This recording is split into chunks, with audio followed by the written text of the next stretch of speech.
হাই friends, মই চোৰাং চেনেলত সম্প্ৰচাৰিত থকা বকুল ধাৰাবাহিকখনৰ আজিৰ খণ্ডটো চাবলৈ বহুত বেছি ভাল লাগিব। কিয়নো আজিৰ খণ্ডটোত গাৰ্গীৰ দেউতাকে অদিতিৰ পেহীয়েকক ফোন কৰিব আৰু মই GMDৰ পৰা কৈছোঁ বুলি ক'ব। আৰু তেতিয়া অদিতিৰ পেহীয়েকে আমি যাবৰ কাৰণে এতিয়া ৰেডি হৈ আছোঁ আৰু আমাৰ হাতত এদিন সময় আছে বুলি ক'ব। আৰু তেতিয়া গাৰ্গীৰ দেউতাকে আপুনি ক'তো যাব নালাগে, আপোনাৰ আশ্ৰমখন ভাঙা নাযায়, মই আপোনাৰ কাৰণে নটিচ পঠাইছিলোঁ, এতিয়া মই কেঞ্চেল কৰিছোঁ বুলি ক'ব। আৰু তেতিয়া অদিতিৰ পেহীয়েকৰ মনটো বহুত বেছি ভাল লাগিব আৰু আশ্ৰমত থকা ল'ৰা ছোৱালীকেইটাক আশ্ৰম এৰি যে যাব নালাগে সেই কথাখিনি ক'ব। আৰু তেতিয়া সিহঁতৰ মনটো বহুত বেছি ভাল লগা দেখিব। এইফালে আকৌ আদিয়ে কলিতাক অফিচৰ ফাইলকেইটা ঘৰলৈ লৈ আহিবলৈ ক'ব আৰু তেতিয়া দেউতাকে কলিতাক দেখি তই অফিচৰ ফাইলকেইটা ঘৰলৈ কিয় লৈ আহিছা বুলি সুধিব। আৰু তেতিয়া অধীৰে মই আনিবলৈ কৈছোঁ বুলি ক'ব আৰু তেতিয়া দেউতাকে অফিচৰ কাম অফিচত ঘৰলৈ অনাৰ কোনো প্ৰয়োজন নাই বুলি গালি পাৰিব।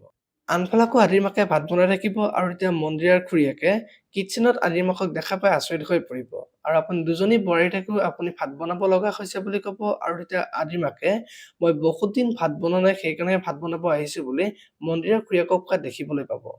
আপোনালোকে বকুল ধাৰাবাহিকখন চাই কেনেকুৱা পায় কমেণ্ট কৰি জনাব। আৰু যদি আপোনালোকে এতিয়ালৈকে চেনেলটো ছাবস্ক্ৰাইব কৰা নাই তেতিয়াহ'লে চেনেলটো ছাবস্ক্ৰাইব কৰি বেল আইকনটো প্ৰেছ কৰিব। ধন্যবাদ।